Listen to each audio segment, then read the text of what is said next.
Damos al Señor, hermanos, un corito y dejamos en este lugar al predicador, nuestro hermano diácono Juan Jiménez. Le vamos a recibir para que nos predique la palabra de nuestro Dios y nosotros comeremos con alegría y con sencillez de corazón en el nombre del Señor Jesús.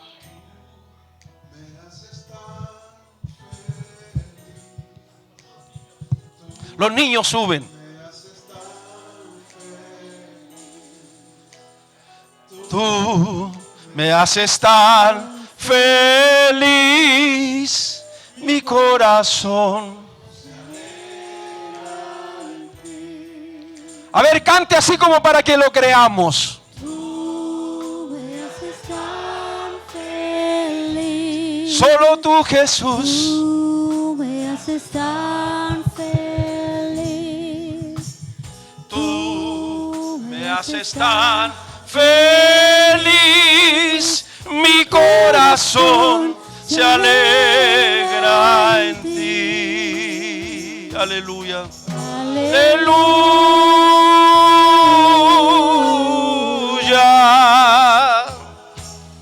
Aleluya.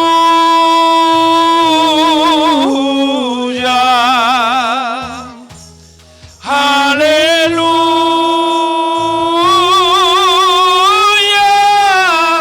Jesús me haces tan feliz.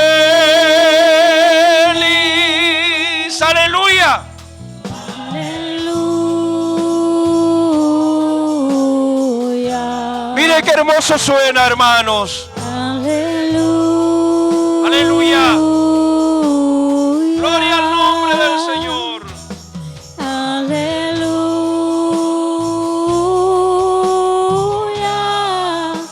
Jesús me haces tan feliz.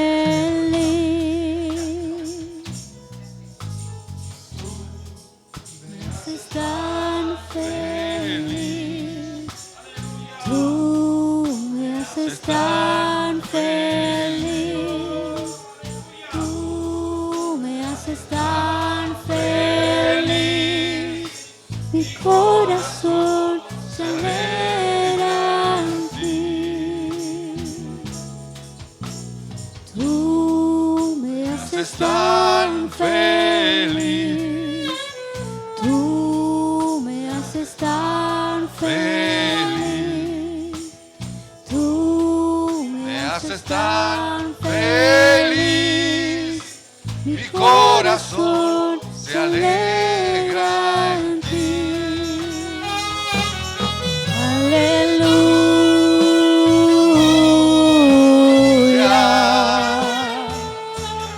Aleluya.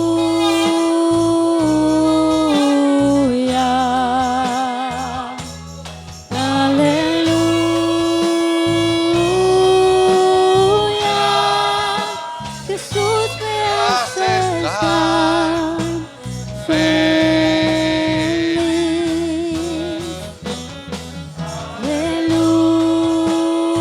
Aleluya.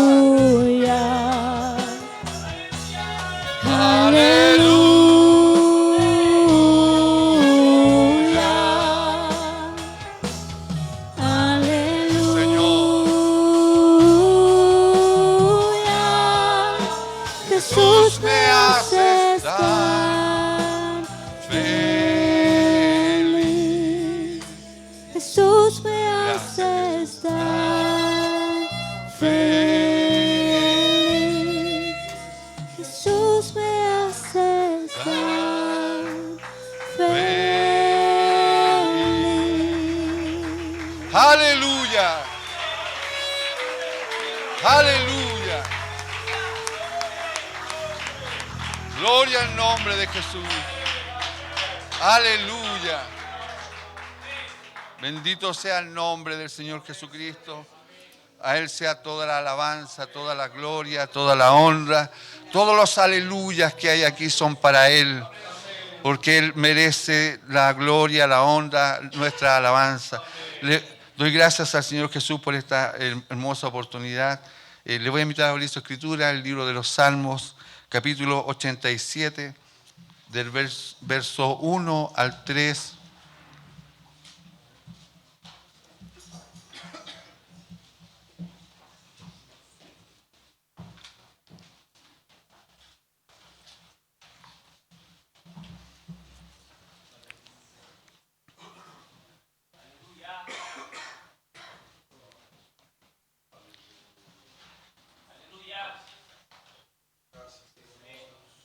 Doy gracias al Señor Jesús. Y la verdad se me venía una alabanza antigua. La tristeza no puede durar. ¿No es cierto? Porque nosotros servimos. La verdad que hemos pasado muchos de nosotros por diferentes etapas, vivencias. Pero si hay algo que nosotros tenemos que recordar siempre en nuestras vidas es que nosotros tenemos una gloriosa esperanza. Y tenemos una esperanza que no avergüenza. No nos avergüenza decir que Jesucristo viene, que Él reina, que nosotros esperamos, ¿no es cierto?, una gloriosa transformación. Y eso mantiene la esperanza dentro de nuestras vidas. El libro de los Salmos lo empezamos leyendo, dice en el nombre del Señor Jesucristo. Su cimiento está en el monte santo. Ama a Jehová las puertas de Sión, más que todas las moradas de Jacob. Cosas gloriosas se han dicho de ti, ciudad de Dios. El Señor añada toda bendición a esta su palabra que llega a nuestros corazones.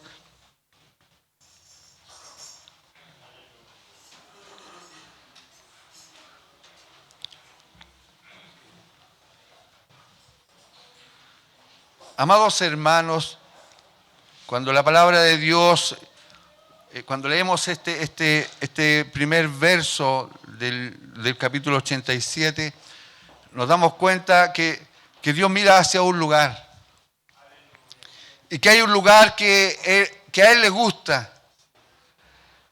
Por sobre todos los lugares de la tierra de Israel, porque dice la tierra de Jacob, por sobre todos los lugares de la tierra de Israel hay un lugar que Dios mira y es el monte de Sión. Y la verdad que este monte, amados hermanos, tiene su historia.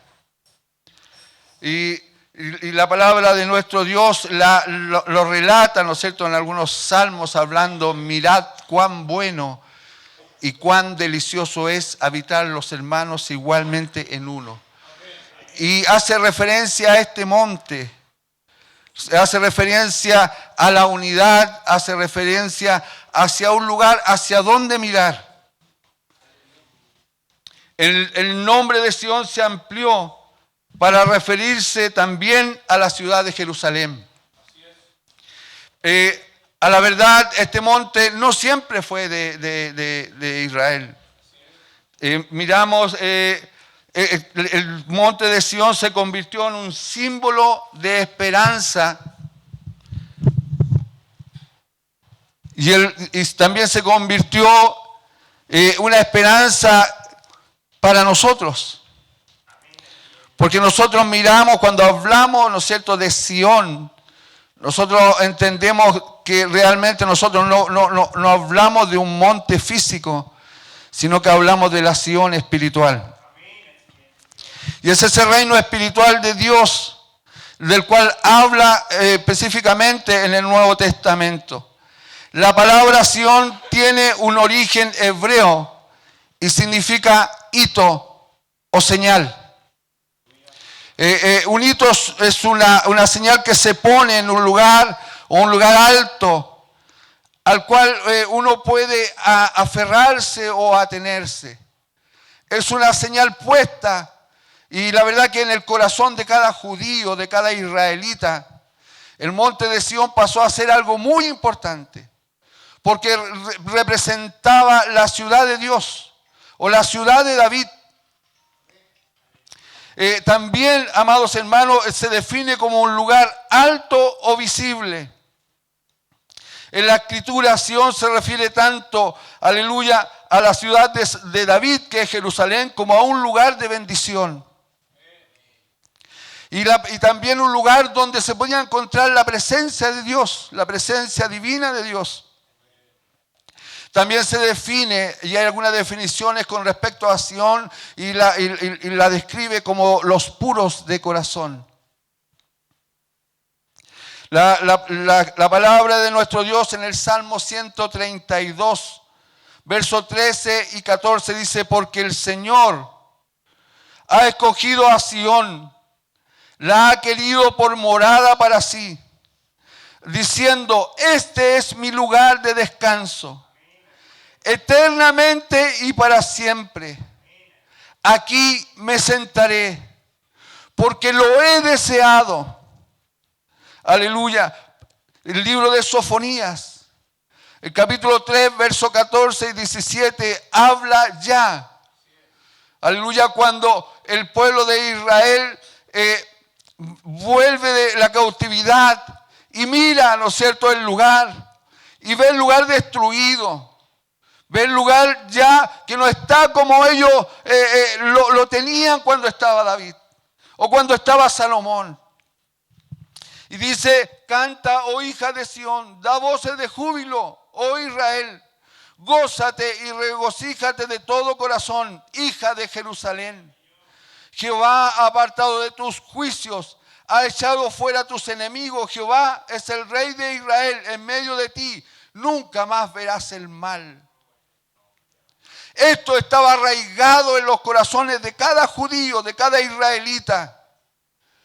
Ellos miraban a este monte como algo sagrado, como algo que recuperar, como algo a donde llegar, a donde ir. Sus oraciones estaban dirigidas hacia ese lugar. Pero no siempre fue así. Porque cuando Israel entró a la tierra prometida, y lo encontramos en el libro de Jueces, Josué, cuando entra con las tribus, empiezan a conquistar la tierra prometida, pero queda un lugar, aleluya, y este lugar es Sión. Y en este lugar habitaban los jebuseos, que era un pueblo pagano. No siempre le perteneció a Israel, pero sí este lugar se convirtió en una fortaleza, en un lugar inaccesible. Porque Israel no pudo sacar del todo a los jebuseos de ese lugar. Amados hermanos, la verdad que nosotros entendemos que hay cosas que a veces quedan en nuestras vidas o quedan en medio de nosotros y que nos acostumbramos a que estén ahí, porque los jebuseos estaban en medio del pueblo de Israel, aleluya, y aunque pagaban tributo, pero nadie se había preocupado, aleluya, de sacarlo de ese lugar. Y las cosas a veces que nosotros miramos, aleluya, y a las cuales nos conformamos, a la tarde o temprano nos van a producir un terrible mal. Es por eso, aleluya, que el libro de los Jueces habla en el verso 1, capítulo 21, maldice más al jebuseo que habitaba en Jerusalén. No lo arrojaron los hijos de Benjamín, y el jebuseo habitó con los hijos de Benjamín en Jerusalén hasta el día de hoy. Estaban en medio del pueblo de Dios. Pero había algo. Dios llamó a un pequeño joven llamado David. Fue separado, fue ungido por el profeta Samuel, pero pasaron 40 años, porque a veces las cosas no son inmediatas. A veces nosotros quisiéramos que ocurrieran las cosas de un momento a otro, pero Dios tiene su tiempo para hacer todas sus obras. Yo creo que Dios tiene su tiempo para usted, para mí, para los que estamos en este lugar. Dios quiera que hoy día sea el momento, aleluya, en que usted tome la decisión de seguir a Jesucristo, aleluya, y de aferrarse en esta fe gloriosa.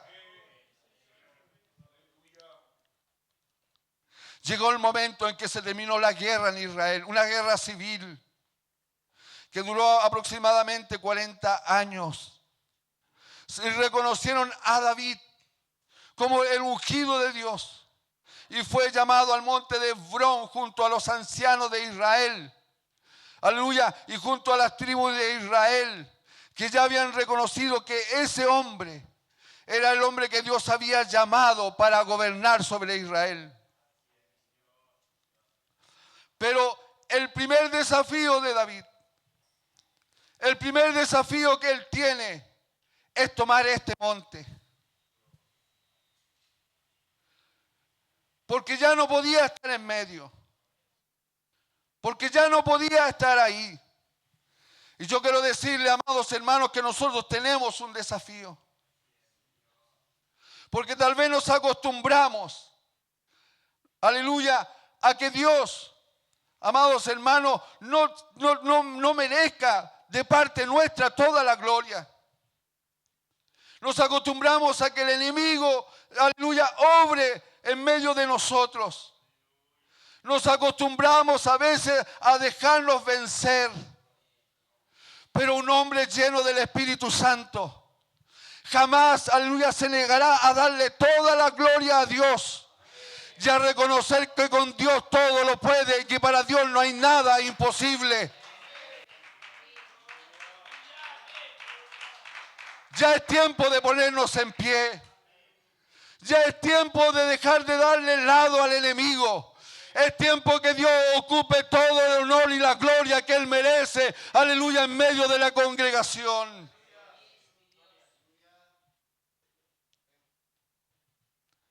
Aleluya, el reto de David era sacar a los jebuseos.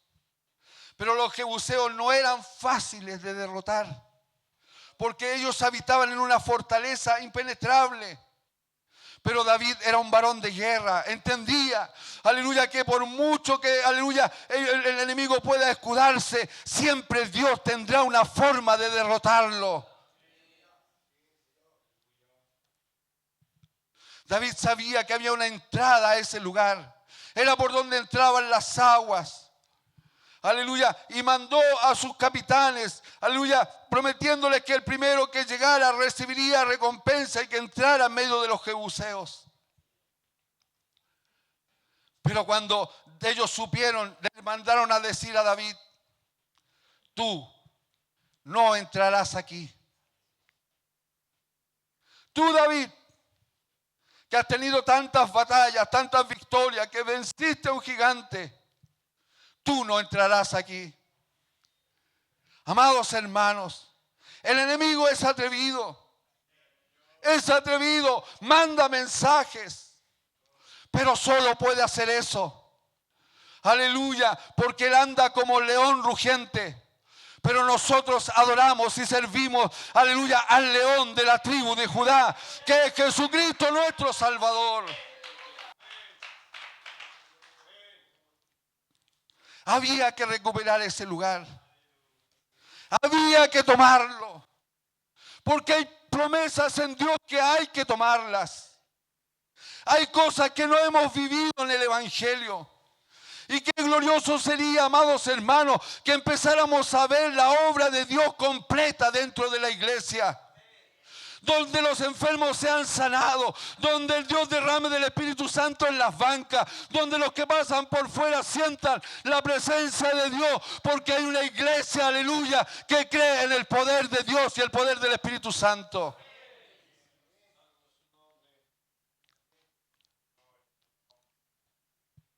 Para luego que pasa esto, que Él conquista este lugar, que lo toma, porque Dios le dio la victoria. Pasa a formar ya parte, luego pasan unos años, aproximadamente 20 o 30 años, y David ya empieza a ocupar ese lugar, Jerusalén. Y aleluya, y incorpora a Sión, y pasan a ser como un mismo lugar. Y aleluya, amados hermanos, pero luego David durmió como todos los hombres. Se fue a dormir a la tierra. Vino Salomón, también durmió Salomón. Luego vinieron otros reyes, también durmieron. E Israel se olvidó de Dios. Y cuando alguien se olvida de Dios, empieza a perder las bendiciones que Dios tiene. La protección que Dios le da.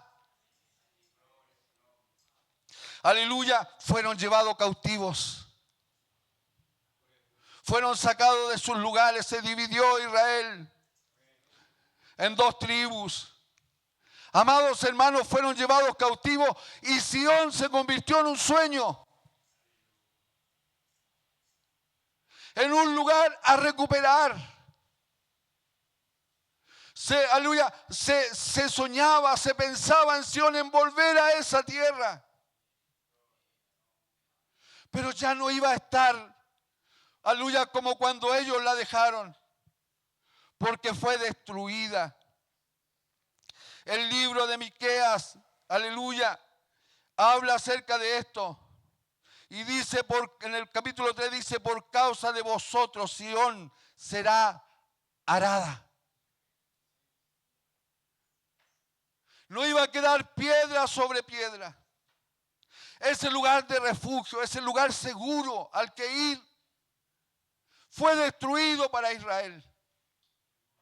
Fue destruido para ellos. Aleluya, el Salmo 126 habla. Dice, cuando el Señor hizo volver a los cautivos de Sión. Aleluya, éramos como los que sueñan. Entonces nuestra boca se llenó de risa y nuestra lengua de alegría. Ellos querían volver a Sión, aunque estuviera destruida. Aunque estuviera deshecha, pero de ahí, desde la nada, volver a levantarla. Aleluya. La palabra de Dios dice en Zacarías capítulo 9, verso 9. Dice, alégrate mucho, hija de Sión. Da voces de júbilo, hija de Jerusalén. He aquí, viene a ti. Y ya habla en forma profética acerca de Jesucristo. Dice, victorioso, humilde y cabalgando sobre un asno, sobre un pollino de asna. ¿Quién venía? ¿Quién hizo esto? El libro de Mateo, aleluya, habla en el capítulo 21, verso 5, dice, decid a la hija de Sión, mira, tu rey viene a ti, humilde y montado, aleluya, en un asna. Y vemos entrar a Jesús en Jerusalén, cumpliendo esta gloriosa profecía acerca de él. Entró victorioso, aleluya, lo alabaron, tendían sus mantos a él, aleluya, delante de él. Amados hermanos, fue una entrada triunfal a Jerusalén. Pero tenemos que ver una cosa. No había monte. No había un lugar seguro porque estaban, aleluya, presos. Estaban cautivos. Eran prisioneros de los romanos. Eran esclavos de ellos. Pero Jesús entra triunfal. ¿Y sabe para qué entra? Para conquistar. El libro de Juan, capítulo 11, verso 1 al 57, expresa esta escritura. Y cuando nosotros lo leemos, vemos a Jesús frente a la tumba de Lázaro. Frente a su tumba. Él llevaba muerto 4 días. 4 días. Jesús había sido, si usted lee estos capítulos, Jesús lo había mandado a buscar, tu amigo está enfermo, anda. Jesús dijo, todavía no, todavía no, todavía no. Había una amenaza contra Jesús en ese lugar, porque había sanado a un cojo en ese lugar. Y Jesús cuando llega el momento y dice, ahora ya es el momento de ir. Los discípulos dicen, Señor, nosotros vamos para morir contigo también en ese lugar. Pero Jesús iba a hacer algo glorioso. Ya va a entender. A lo mejor no entiende lo que quiero expresar, pero lo va a entender. Jesús cuando está frente a la tumba de Lázaro pide que remuevan la piedra.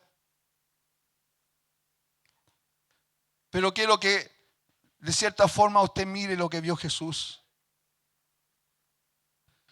Porque en la tumba de Lázaro, claro, estaba él, estaba su amigo. Pero a través de todos los tiempos, había miles de tumbas. Porque había un imperio, un reino, una fortaleza que era infranqueable para nosotros. Era imposible de derrotar. Ni los hombres más santos en las Escrituras lograron derrotar la muerte. Ni Enoc, que caminó con Dios. Ni Elías. Ni Moisés, por el cual tuvo que luchar, por el cuerpo que tuvo que luchar el ángel. Tampoco. Ninguno. Nadie había podido vencer a esa fortaleza. Nadie había logrado entrar y salir y dar testimonio. Jesús venía por algo grande. Venía a recuperar Sion. Venía a recuperar la alegría para el hombre. Venía a sanar a los quebrantados, a los oprimidos.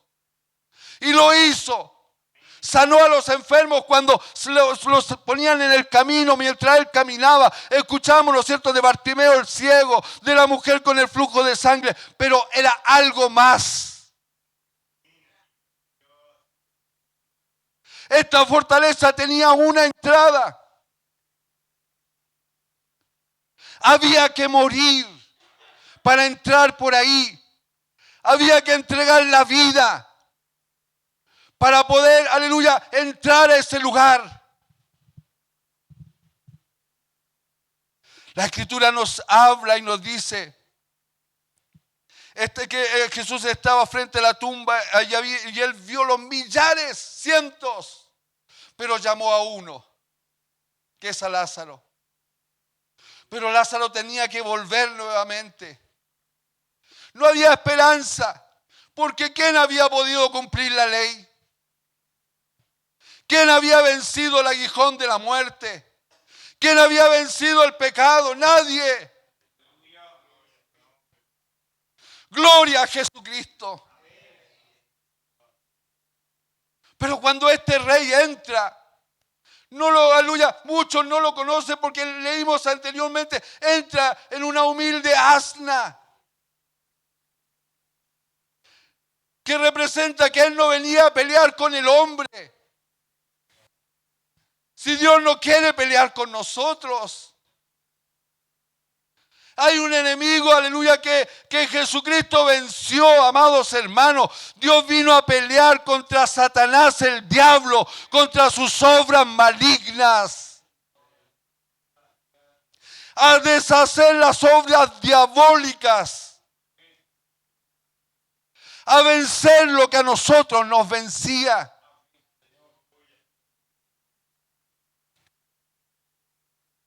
Aleluya. La muerte causa terror. Nos causa tristeza. Los que hemos pedido a algún ser querido que ha partido en el Señor, nos causa tristeza. Porque es una lejanía, es una separación. Y a algunos les produce terror morir. Pero Jesús venía a vencer ese reino, a derrotar esa fortaleza. Aleluya, venía a derribar las puertas del infierno.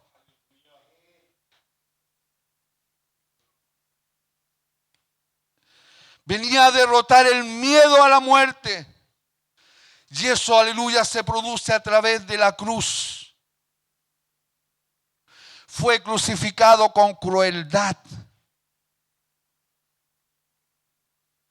El libro de Hebreos capítulo 2, versos 14 y 18 dice: por cuanto todos los hijos participaron de carne y sangre, él también participó de lo mismo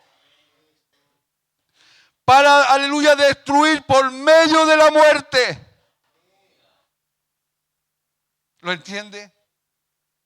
Tenía que morir. Pero no por él, iba a morir por nosotros. su tristeza, su dolor, todo lo que había en nosotros, Él lo cargó. Él lo llevó a la cruz, murió por nosotros, para que nosotros fuésemos libres, para que estuviéramos seguros aún ante la muerte. Dice, por cuanto Él participó, aleluya, participaron de carne y sangre, también Él participó de lo mismo, para destruir por medio de la muerte al que tenía el imperio de la muerte. Esto es al diablo. Aleluya. Luego, ya victorioso Jesús, escribe, aleluya, en el libro de Primera de Corintios, capítulo 5, verso 55, ¿dónde está, aleluya, oh muerte, tu aguijón, y sepulcro, tu victoria? Porque el aguijón de la muerte es el pecado. Pero Jesucristo, aleluya, es el Cordero de Dios que no tiene pecado. Por lo tanto, la muerte no lo pudo vencer. Aleluya. Luego de esto, entendemos nosotros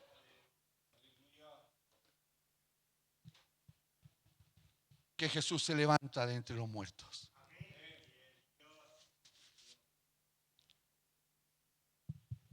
Y la Escritura dice que se aparece como a 500. A sus discípulos, luego empieza a los que van camino a Emaús. Las mujeres no lo encuentran donde está la tumba, está, ¿no es cierto?, sus paños doblados. Y unos varones dice que le habla y dice, ¿por qué buscáis al que vive entre los muertos? Entonces Jesús se aparece a sus discípulos y le habla y dice, todas estas cosas tenían que acontecer. Amados hermanos, cuando Jesús se levanta y se aparece, algo sucede en los apóstoles, en los discípulos, algo ocurre. Algo ocurre en ellos cuando ven a Jesús, cuando Tomás le dice, Señor, si yo no veo, y Él le muestra sus manos, su costado, mira, yo soy. Algo pasa en ellos, que le pierden el miedo a la muerte. Ya no temen morir. Porque estaban ellos, amados hermanos, eran cautivos de uno de los imperios más crueles, que tenía las torturas más crueles dentro de la historia universal, los romanos. Pero ¿qué ocurrió en ellos que ya no tenían miedo? Es que creyeron, aleluya, en lo que vieron, en el testimonio que dio Jesucristo. Y por sobre todas las cosas obedecieron. Cuando Jesús les dice, aleluya, que debían esperar en la ciudad de Jerusalén hasta que fueran investidos de poder de lo alto. Por lo tanto, ese hecho de ver y de tener testimonio de la resurrección de Jesucristo, amados hermanos, les dio la fuerza y el empuje para poder, aleluya, predicar el evangelio. Ahora, quisiera preguntarle a usted si usted cree en la resurrección.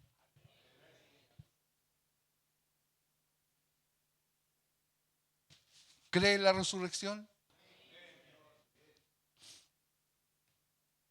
¿Usted cree en la resurrección?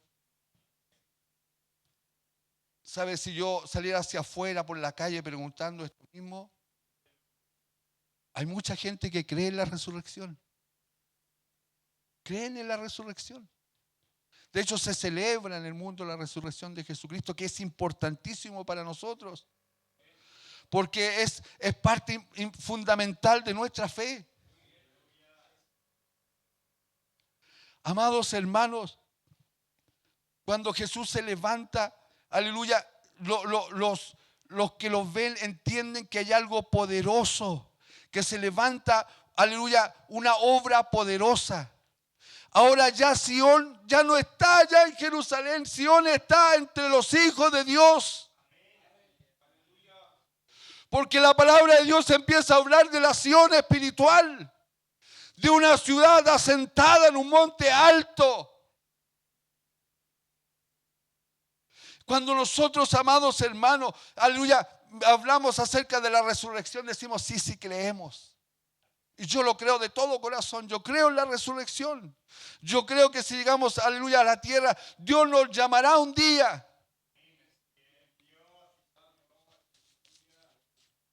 Pero ¿sabe una cosa?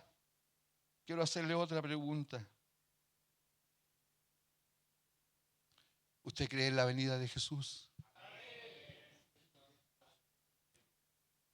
Porque si yo salgo a la calle y hago esta pregunta, lo más probable es que la gente me diga que yo estoy loco.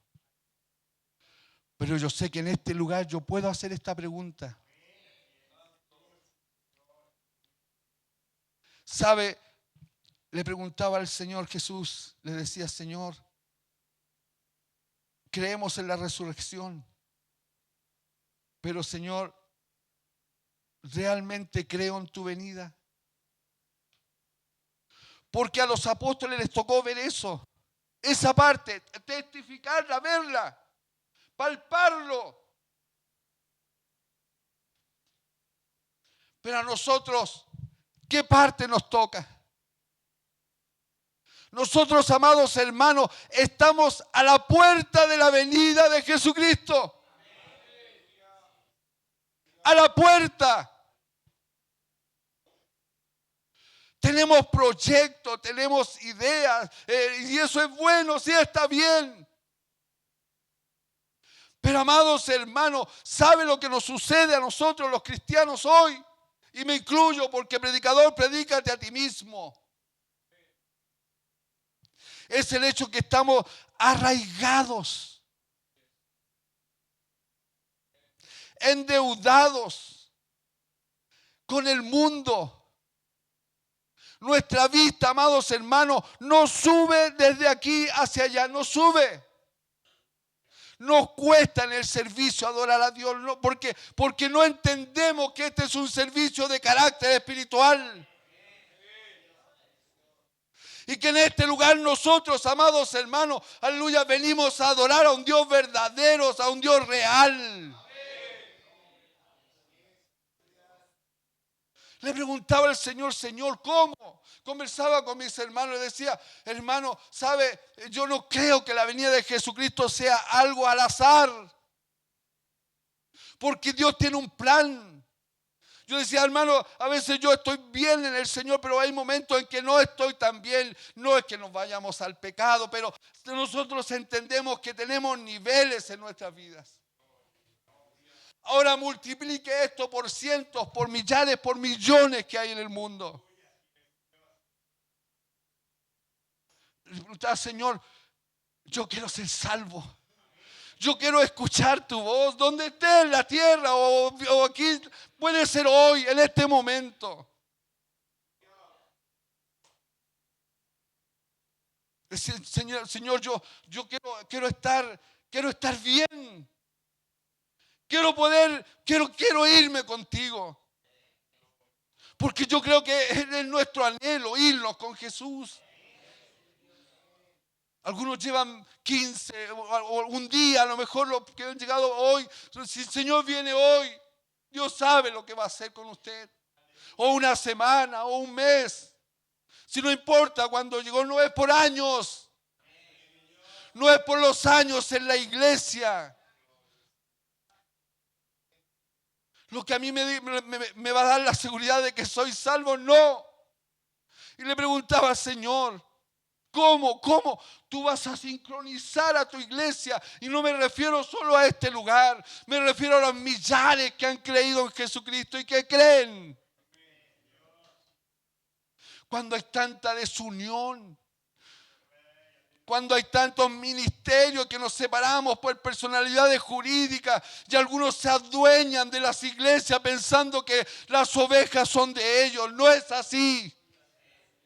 ¿Cómo, Señor, si estamos divididos por frontera? Pero sabe la respuesta que recibía siempre el Espíritu Santo.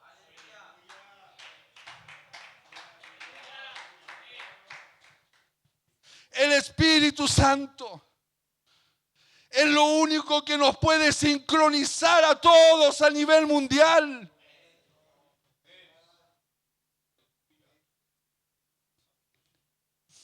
Es que Dios siempre, el plan de Dios se cumple.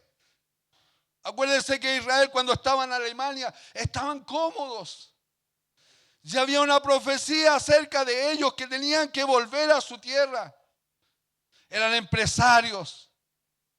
Tenían empresas de químicos, de farmacéutica, por lo tanto estaban cómodos, pero llegó Hitler.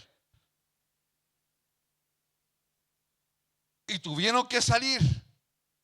Porque estaban metidos en los tuétanos de Alemania, en los huesos. ¿Quién quiere moverse si está cómodo? Si la mayoría llegamos en auto a la iglesia. La mayoría tiene su trabajo y está cómodo, aunque tenga deudas. ¿Quién se va a querer mover si está cómodo? Pero ocurrió algo, Israel fue remecido en ese lugar. Una masacre, un genocidio. Pero tuvieron que salir de ahí. Y nos encontramos en el libro de los Hechos. Aleluya, a los apóstoles después que Jesús les ordena y le dice ir por todo el mundo y predicar el evangelio. No los vemos ahí cuando Dios los empieza a bendecir 3,000, 5,000 y usted empieza a sumar y estaban ahí cómodos. Porque la comodidad nos mata, nos destruye. Cuando dejamos de hacer la obra de Dios, cuando dejamos de trabajar para Dios, cuando lo empezamos a acomodar en nuestras casas, mientras hay gente perdiéndose en el mundo, mientras hay enfermos, mientras está el abatido, el dolido de corazón, nosotros estamos cómodos.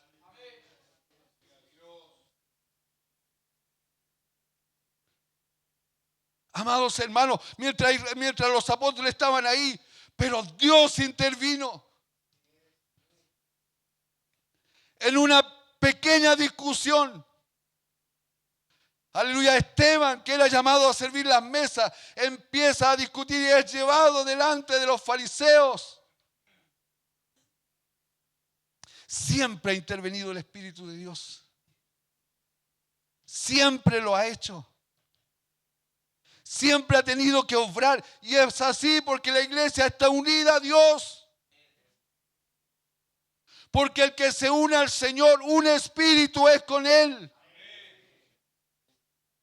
Por lo tanto, aleluya, la respuesta Dios nos la da, aleluya, que tenemos que ser llenos del Espíritu Santo.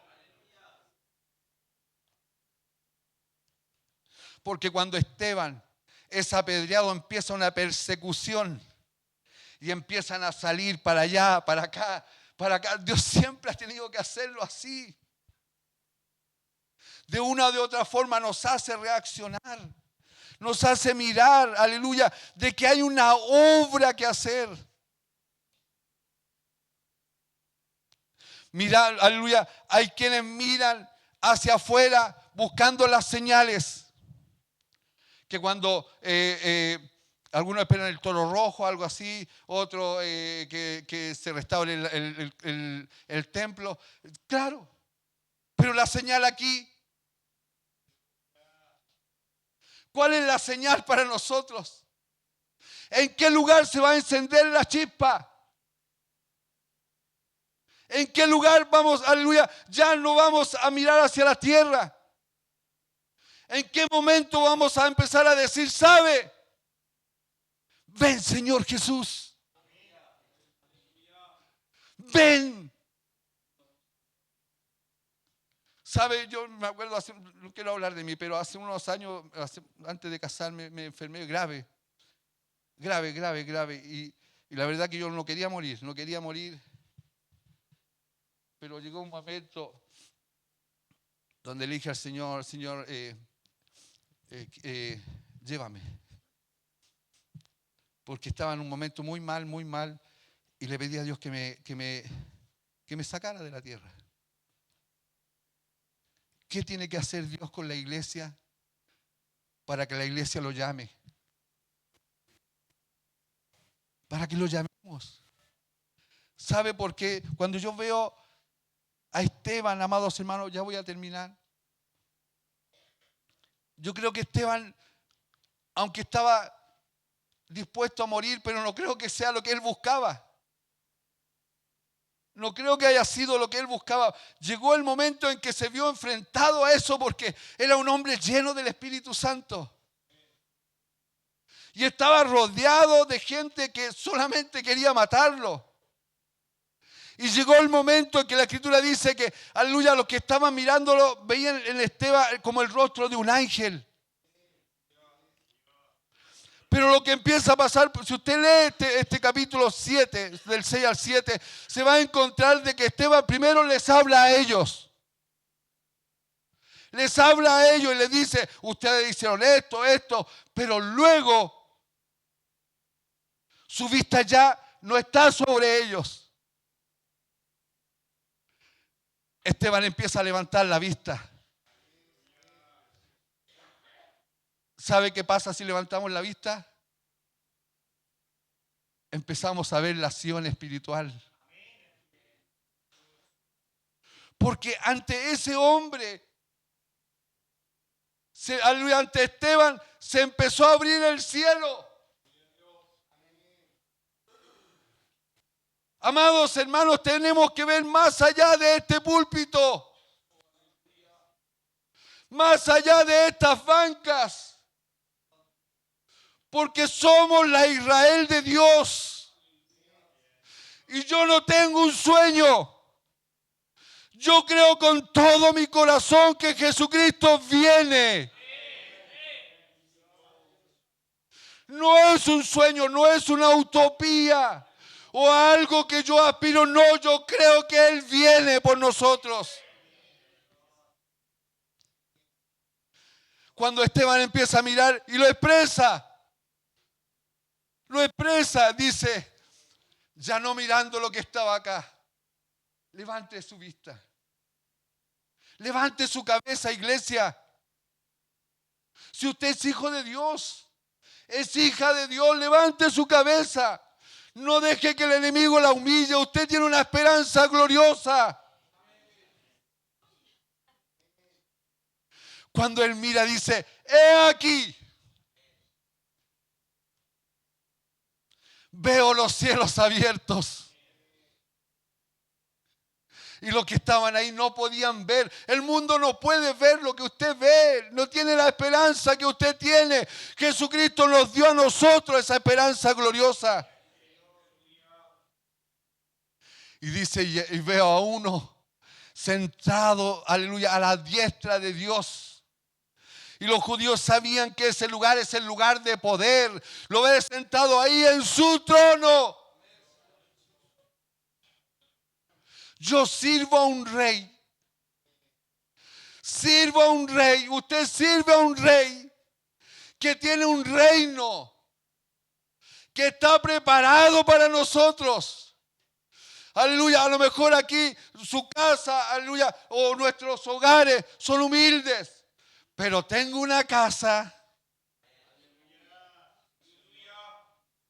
Tengo un lugar. Hay un lugar. A lo mejor usted nunca ha tenido una casa, siempre a lo mejor ha vivido sin tener a lo mejor algún lugar fijo donde estar.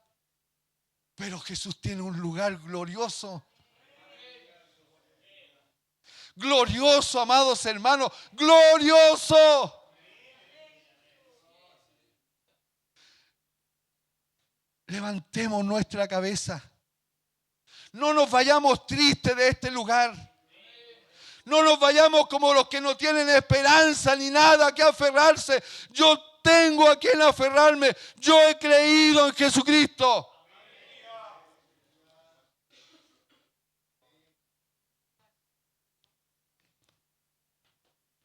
El libro de Apocalipsis capítulo 22 verso 7 dice, he aquí vengo en breve o pronto. Bienaventurado el que guarda, aleluya, las palabras de la profecía de este libro.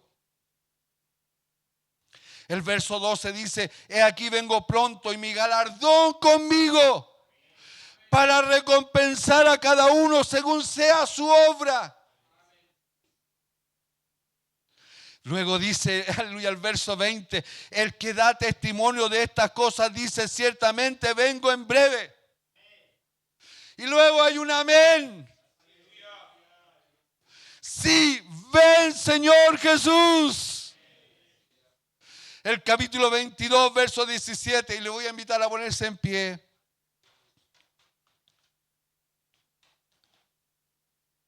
Que abra su escritura.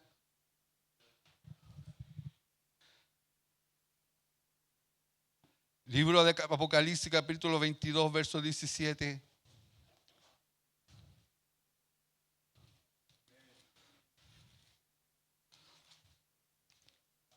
Abra su escritura.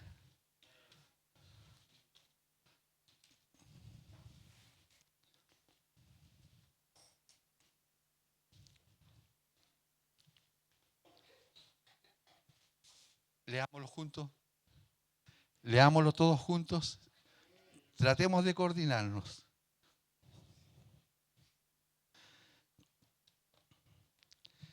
En el nombre del Señor Jesucristo dice: y el Espíritu y la esposa dicen: ven. Y el que oye diga: ven. Y el que tiene sed, venga. Y el que quiera tome del agua gratuitamente. Amén. Y el Espíritu y la esposa dicen: ven. Ven, Señor Jesús. Ven, Señor Jesucristo. Que mis proyectos queden atrás. Que no sea lo que me aferre. Ni ese buen trabajo, que no sea lo que me dé la vida. No, que sea siempre Jesús. Mientras cantamos al Señor, les voy a invitar a levantar sus manos un momento. Y a repetir este texto en su mente.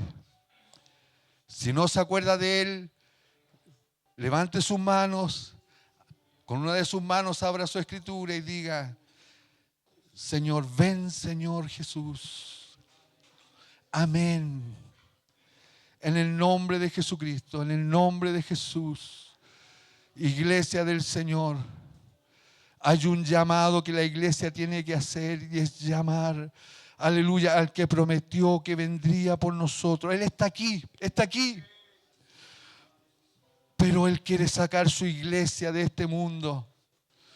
Pero su iglesia también tiene que llamarlo, tiene que importarle, tiene que, aleluya, en esta hora decirle: Señor Jesús, tal vez no estoy tan bien como yo pienso, pero Señor, yo amo tu venida, Señor Jesucristo, yo amo tu venida.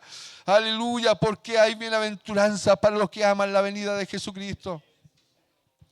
Mientras cantamos, levante sus manos un momento.